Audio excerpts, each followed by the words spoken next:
Hello, everyone, and welcome to Z Sports Dallas Primetime. I'm Mauricio Rodriguez, streaming with you live every Sunday through Thursday night at 8 p.m. Central Time.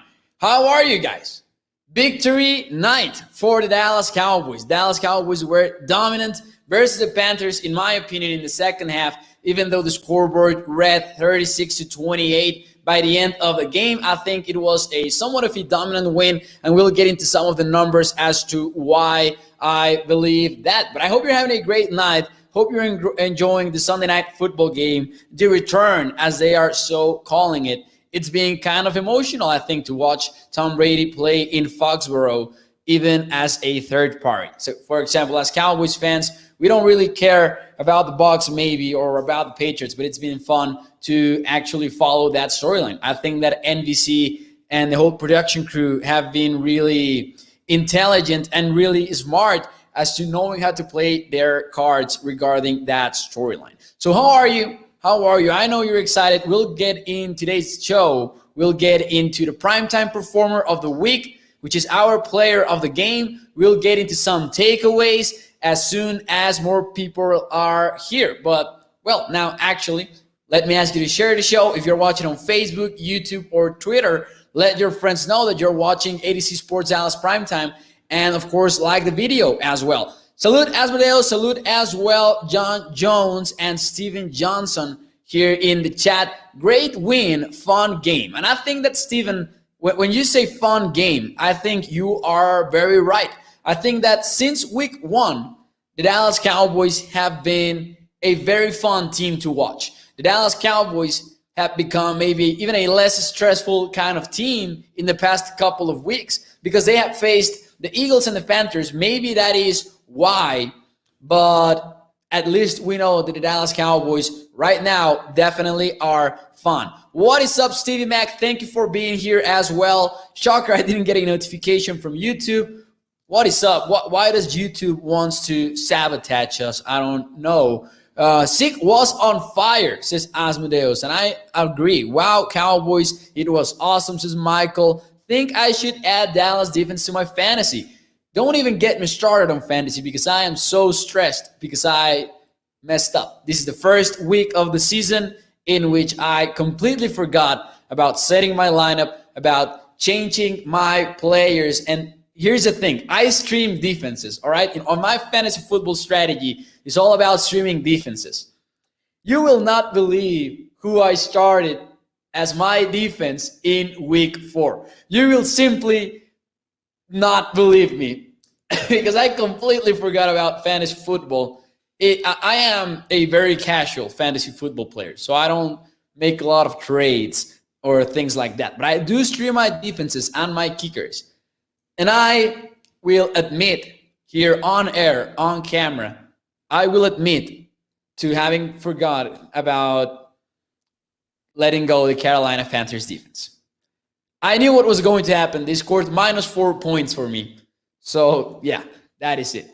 Way to go, my boys. Congratulations on the big W. Keep up the great work, says Kenneth. Diggs and front four was awesome today, says Roderick. This is going to be an all-pro, says Steven Johnson. Now that more of us are here, let's get ready to start the show officially. So welcome to Z Sports Dallas Primetime. I'm Mauricio Rodriguez, streaming with you live every Sunday through Thursday night at 8 p.m. Central Time here on Dallas On Demand Sports Talk Network. For a lot more content coming your way, make sure you check out azsports.com/Dallas for more Cowboys articles, Mavericks articles. I can only imagine how good these articles are going to be this week because I imagine that every writer on the site is very excited about what we saw, what we witnessed on Sunday noon when the Cowboys played the Panthers. Oh my God, Diggs is a beast, says Joshua Davis. So how about we start with our Cowboys primetime performer of the week. And right out of the gate, I will ask you, who is your player of the game? Who's your primetime performer of week number 4? I'm looking forward to your answers in the chat. But actually, I forgot about something. We have a transition. So who's your primetime performer of the game? Primetime field is going to go with Diggs. Gary Johnson is also going to be with Diggs. Is the best NFL watch out. Stevie Mack Diggs, Steven Johnson Diggs. So I realized that we are not going to have any kind of controversy on this week's primetime performer. Diggs and Elliott, Sig getting some love as well in the chat over at, oh, look at this. We have two Joshuas in Facebook. Joshua Davis says Diggs and Elliott, and Joshua Pugh says Sig. It's got to be Diggs or Gregory, says Dallas Young. Gregory had himself a game, 2 sacks tonight versus Cam Irving, by the way. And well, one was versus Cam Irving. The other one was from the inside, if I'm not mistaken. Diggs has to be the player of the game, says Matt, and I agree. And actually, let's talk a little bit about Trevon Diggs, because he made a bit of history tonight as he became the first player in Cowboys history to record an interception in each of the team's first 4 games of the season. That is Trevon Diggs, and you can see in the graphic that you're watching on screen right now, those are 5 Gs, and that is not a typo. That is 1 G per interception for Trevon Diggs. The last Cowboys cornerback to ever record 5 or more interceptions in a single season was Terrence Newman when he got 5 in 2010. He's also the last cornerback to record 4 interceptions in one season before Trevon Diggs. He did so in 2011. So since then, the Cowboys had not really had a ball hawk cornerback like Trevon Diggs.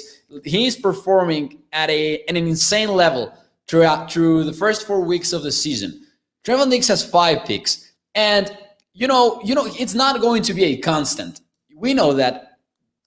We know that interceptions, I mean, he's getting a bunch of them right now.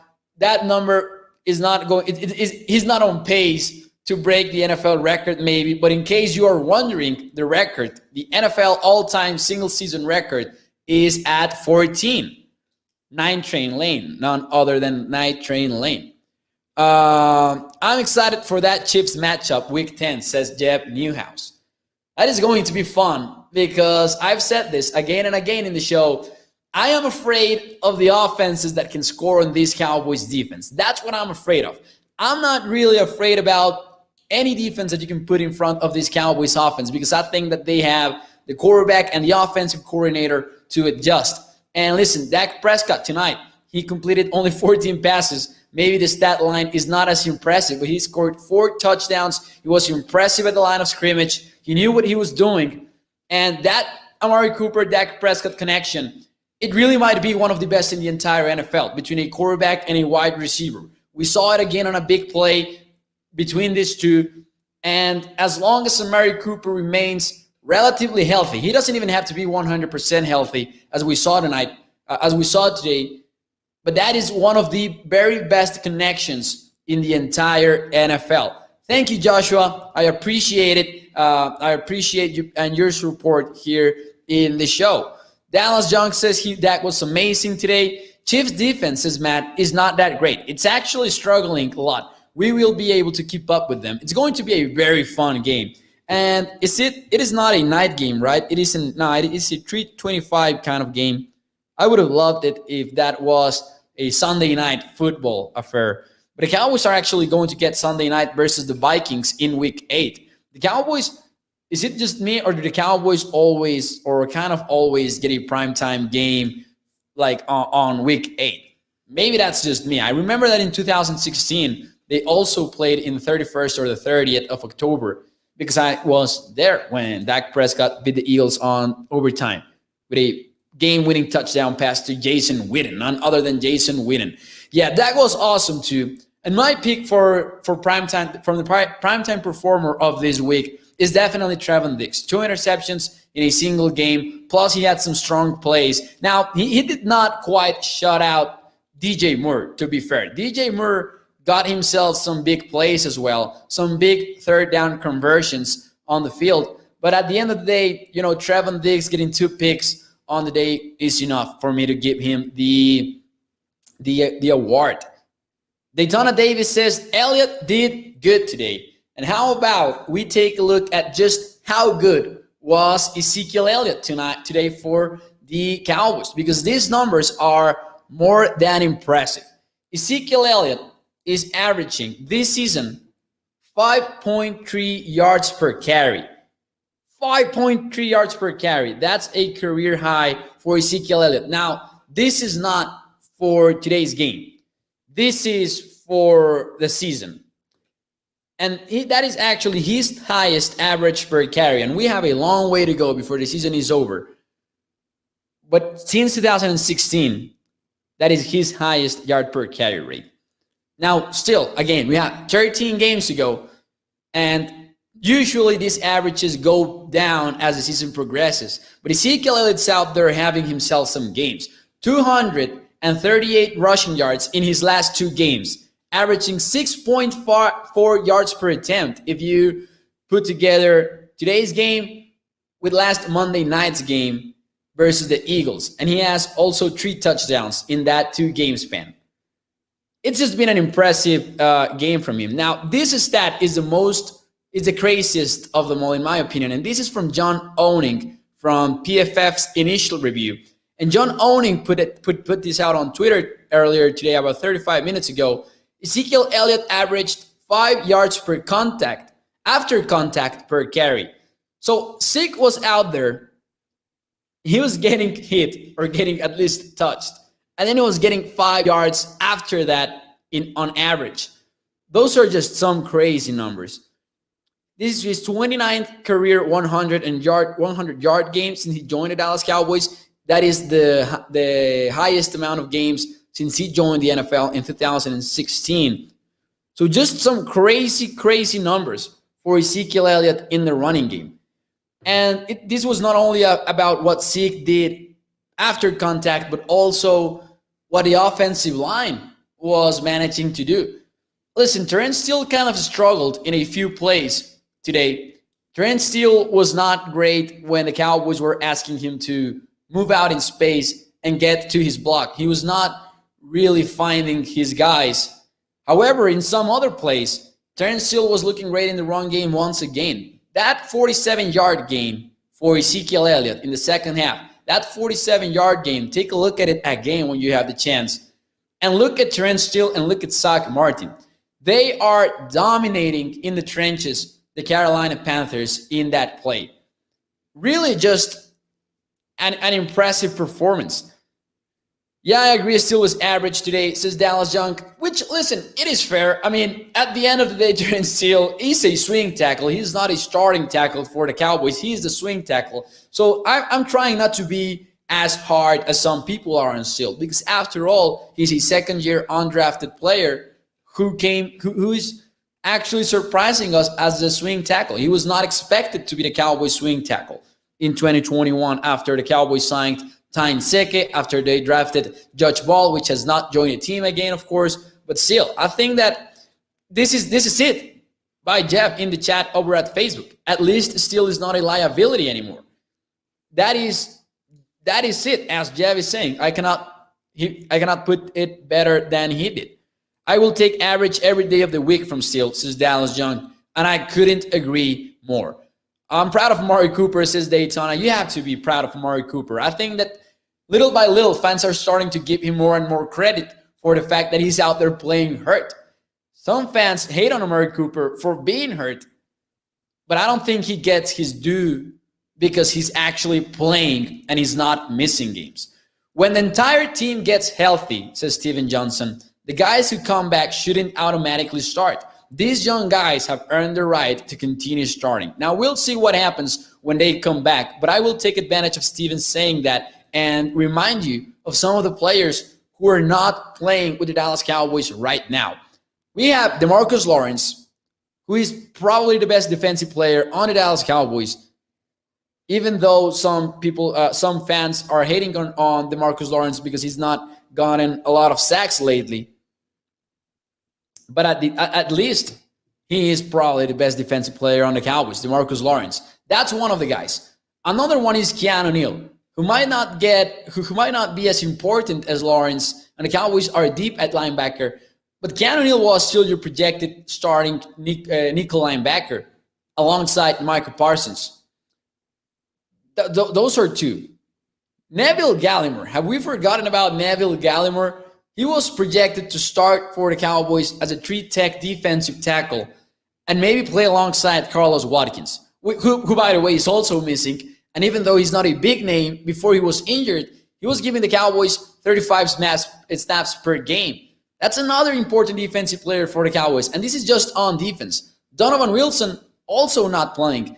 Kelvin Joseph, second-round draft pick, who might not have been an automatic starter for the Cowboys, but he might be competing for a starting role with Anthony Brown if he was healthy. Just a lot of players on the Cowboys who are not with this team, and we have kind of forgotten about them. Like, the Cowboys are playing so well that we're not even thinking as much about those absences. We know about them, but we're not complaining about them as in other years, like maybe we would have during the Jason Garrett era. Now, that's on defense. On offense, you're missing your starting right tackle, who is Lyle Collins, and who has solidified himself as one of the best in the business at right tackle. And Michael Gallup, who you're not missing a lot because the Cowboys have been able to make up for his absence on offense. But Michael Gallup, still an important player for this Cowboys team. We were talking about who to keep in 2022, Amari Cooper or Michael Gallup. And now the Cowboys have missed Gallup and still, been okay without him. By the way, Cedric Wilson hitting the spin move to get into the end zone today was awesome. We have so much talent, says Jerry Jones. Jerry Jones, shake my head. Yeah, the Cowboys have so much talent. Even Brown was decent today, says Steven Johnson. He had some plays early in the game in which he was looking decent. He could have had the game, he could have sealed the deal with a late pick, but he did not end up coming back with it. Did you think that was a 2-point conversion when we went for it, says Joshua Davis? I think it wasn't. I actually tweeted out before the refs overturned the call that he was short. I think that Dalton Schultz was short, which, by the way, the Cowboys were heavy. We're relying heavily on Dalton Schultz today. Out of the first 9 passes for Dak Prescott, 6 of them went to Dalton Schultz. And Schultz was getting us nervous with those hands. He was getting us nervous. I think that the Cowboys caught a huge break on that forward progress call. I understand that if the ref calls forward progress, then you cannot review the play, but that was the main issue. The refs should not have called that a forward progress. There is no way that was forward progress because the defenders were not even holding him. Like, that was a boom kind of hit. I don't even know how to describe it, but that's not a play in which you can I'm out here just making noises to like when Tony Romo was calling the games on CBS his first season. That was not a play in which you should have had forward progress, in my opinion. The Cowboys caught a huge break on that one. But yeah, the 2-point conversion, I don't think that was the way to go. I don't think that was in. I thought that the refs were I thought the refs made the right call on that one. Why don't you read my comments, my man, says Felipe. I try to read all of them, but we need to keep the show going. I missed yours, definitely. I'm sorry about that. How about the defense? Oh, here it is. How about the defense problems on the second time? Yeah, there were some issues after the Cowboys went on this 24-point streak. There were some issues on defense. We were frustrated because the Cowboys did not have Trevon Diggs lined up late in the game, and we thought it was about player management. That's what the TV broadcast said. That's what we believed while watching the game. We thought that the Cowboys were just happy with the score and had decided to give Trevon Diggs some rest time. And then it turns out that he actually had an issue with his back. So it kind of made sense that they pulled him out of the game, said, listen, we're comfortable with this situation. At that time, everyone was freaking out on the timeline, on Twitter, for example, and I actually was having fun with it, getting a little bit nervous after the Panthers' final touchdown. But I was having some fun tweeting out the weird probabilities from the ESPN model because people were very panicky, and I understand why. We have seen a lot of things as Cowboys followers during the last few years, but the Cowboys were at 99% win probability, when Trevon Diggs was pulled out of the game. They were at 99%. And even after the touchdown, the Panthers touchdown that put the scoreboard to 28-36, they were still at 95% of win probability. So maybe the Cowboys were comfortable with just pulling him out. Mike McCarthy did say after the game that if he had to go back in, he would have been able to. So there you go. At least we know that he had some tightness in his back, and we know that it's not as serious as some would believe. And I truly believe that the Cowboys are saying the truth by telling us that if he had to go back in, he would have been able to, because he was laughing. He was like in a very calm way, handling himself in a very calm way in the sidelines. Steven Johnson, thank you for the comment and the donation. As always, thank you a lot. Resign Cassie now. Excuse me, misspelling of his name. I think you got it right, the Monte Cassie. Now, Cassie came in Dallas with a one-year deal. So I see what Steven Johnson is saying in the chat. The Cowboys might start to feel comfortable getting him signed, because you're going to have some big team needs next year. Definitely you're going to have some big team needs at offensive line, on the secondary. If you don't resign DeMonte Cassie, if you don't get that free safety back on the team, because right now, I know we were excited about Malik Hooker. I don't see DeMonte doing anything to lose this job, though. What is up, Calvin Jefferson saying, Young Mo, do you believe the coaching staff about Diggs? Well, yeah, I do. I do. Definitely. And listen, usually we kind of get worried about these kinds of situations, and we are usually concerned about the team not being entirely honest. But most of the time they are. Even when players are seriously injured, maybe they don't tell us, oh, it's serious, but they tell us he's going to miss multiple weeks or things like that. So let's wait for that practice report on Wednesday. But I believe that he's going to be okay. I believe that they're telling us the truth. But also they don't know. They don't fully know what's up with Diggs' back, because he's probably going to get checked out tomorrow morning, right? That is what usually happens. Cassie is making these shows, is making these defensive backs look good. Diggs is super smart, says Khan. Over here, Hooker, shut up, had an interception himself, says Bruno De Silva. I'm not sure if that was in reply to something else, though. These boys are dangerous, says Dre. By the way, I'm still excited about that halftime Super Bowl announcement. I got reminded of Dr. Dre. Are dangerous. We have to win it all this year. We will lose a lot of talent next year. The Cowboys will lose some talent next year. I believe that, even though, listen, hopefully they win the Super Bowl this year. Hopefully they win it all. But I think that the Cowboys have a young core of football players that are going to be around for 2022. And as long as you have Dak Prescott and Kellen Moore paired together, I think that the Cowboys are going to be in the mix. I want to win it all so bad, says Steven Johnson. Dallas Young says we need to put Wright out there instead of Maurice Kennedy. And he got some playing time. I don't know if it was literally just like 1 rep or 2 reps. Want to check that out again. But yeah, Maurice Kennedy is not looking great for the Cowboys, even though he's not had a lot of playing time. Diggs being, what is up, Loopy? Thank you for joining the show. Diggs being out made me super scared. Highlighted how thin we are at cornerback. Inconsistent is being polite to say least about guys behind Diggs. Definitely a concerning situation for the Cowboys when they got Trevon Diggs out. We were confused. But anyways, is Diggs a shutdown corner? Says Jerry Jones. I'm not there yet. Shutdown corner, listen. It depends on what you call a shutdown corner in the NFL. But DJ Moore was getting some big plays as well on this game. So he's close to being a shutdown corner. I will say this. I believe he will be a shutdown corner. I'm not entirely sure if he's there yet. We need to see a bigger showing from him. Bigger is not the word.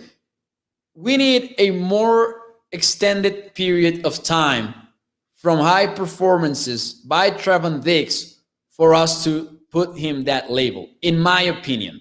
That is where I am at. But because to me, there are only very few shutdown cornerbacks in the NFL. For example, I think that Jalen Ramsey so far has been one. I'm not sure how he did versus the Cardinals this week, but I think that what he has been able to do in the past few years has earned him that label. Stefan Gilmore, of course, from the Patriots, even though he's not healthy right now.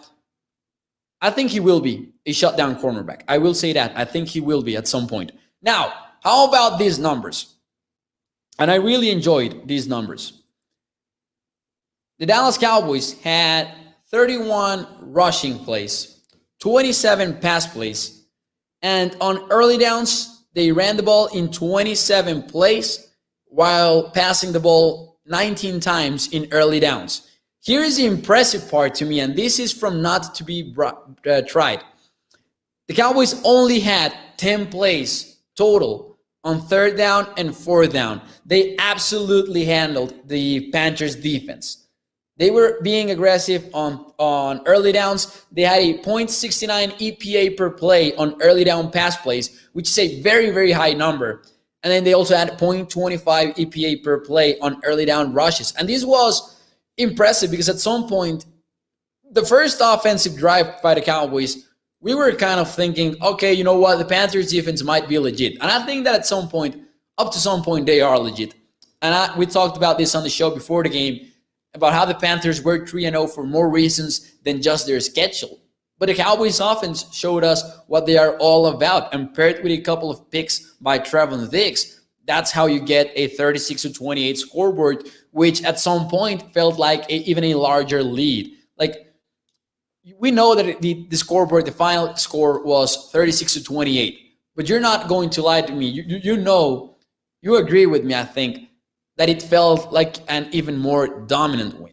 So actually, one question from me to you guys is, what is one word to describe the Cowboys' win over the Panthers? Dallas Young says, by the way, big shout out to the coaches and the halftime adjustments.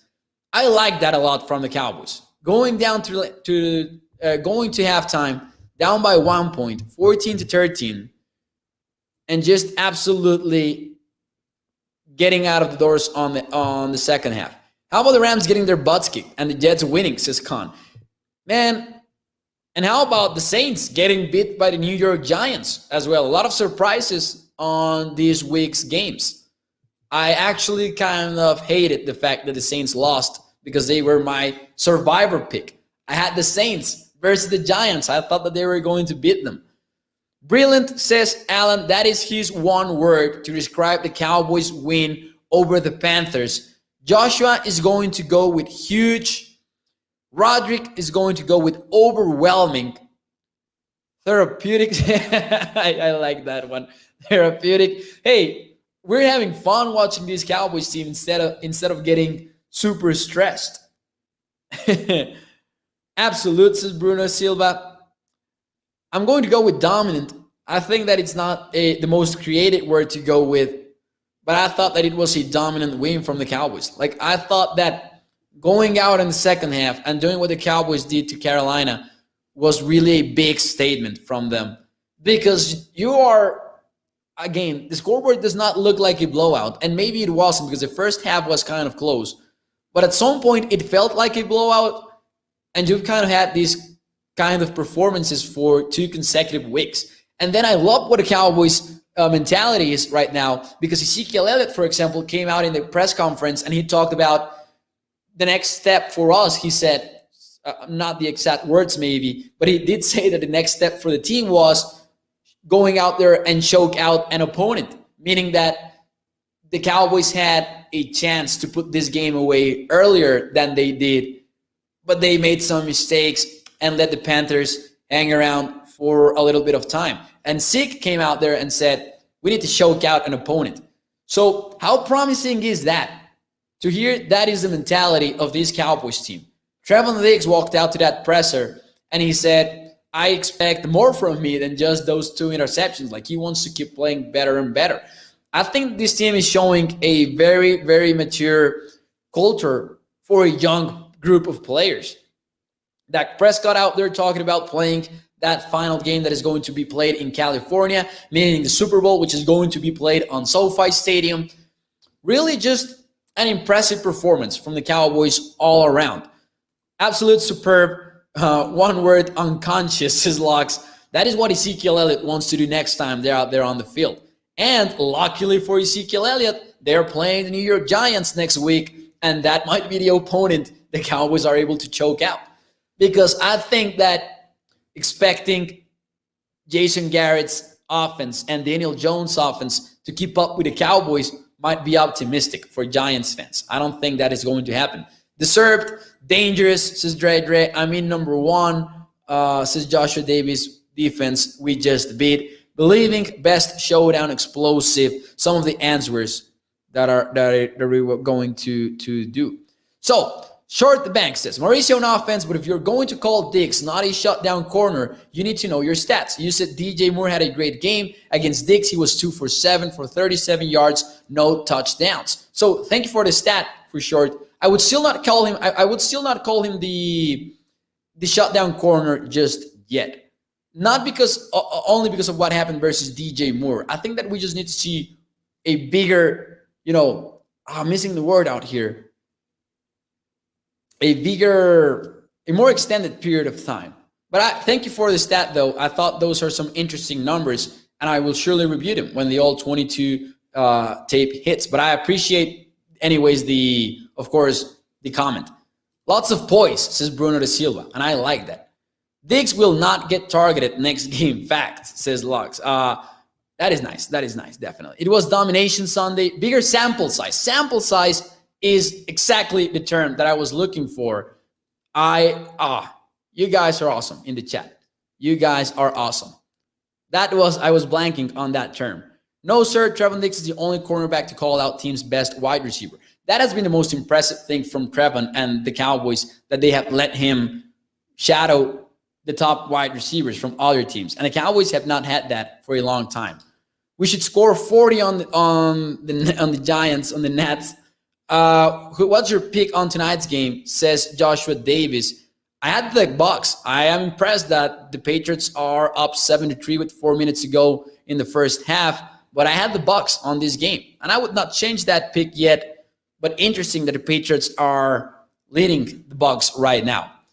I love watching Tyron Smith play, for real. 50 on the little people, says Roderick Tarps. Well, before I leave you, just we have enjoyed ourselves a lot talking about the positives out of this game. I will talk about a negative.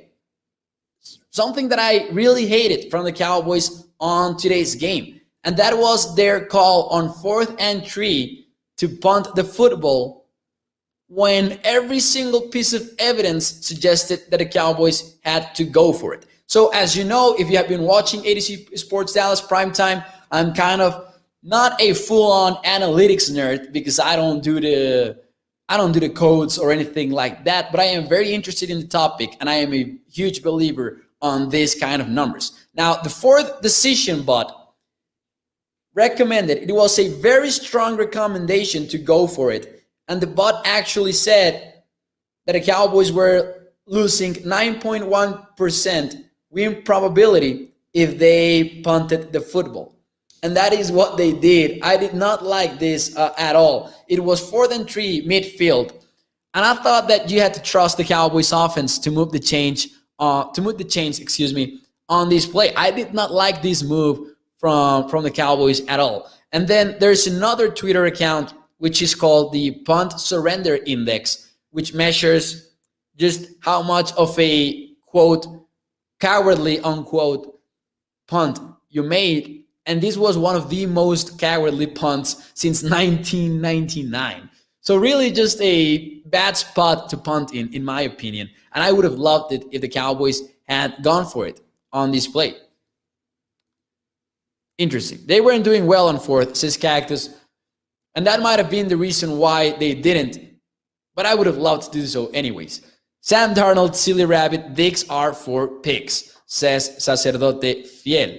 Now, definitely, let me see, before I leave you, if I can share my screen real quick. I think I won't be able to. I tweeted out a picture of Sam Darnold, if you want to check that out. that is his face when he's releasing the football, when Sam Darnold is releasing the football, and he's super scared. Like, he looks scared. I mean, that might be just a physical effort kind of face, but in the picture it looks funny. And it looks like, oh my God, that's Trevon Diggs. Big Dak energy, can you dig it? It's lunatic. You play field position, try to pin him back. Old school football, says Khan. That is what I don't like, the old school football aspect of it. Or even the 1 yard on the 2-point try, says Cactus. Really a fun game, though. Really fun game, though. If the Cowboys stop relaxing on defense, even if they have a lead, they'd be even more dangerous. So, anyways, guys, that will be it for me tonight on the show. Thank you for joining me, as always.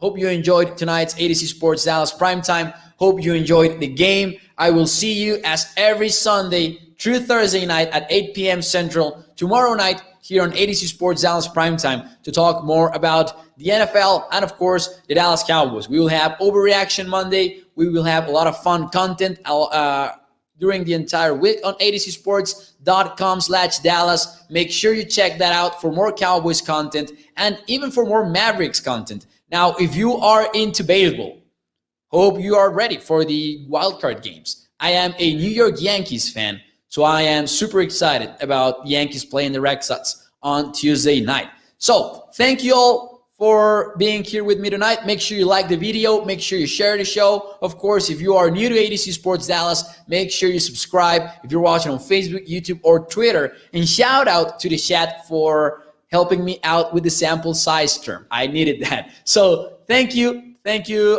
Con. Thank you, Steven. Dallas Junk. I see all of you guys. Thank you a lot. Joshua, have a good night as well. And make sure you check out adcsports.com/Dallas. I will see you tomorrow night on Tuesday, 8 p.m. Central Time. Thank you.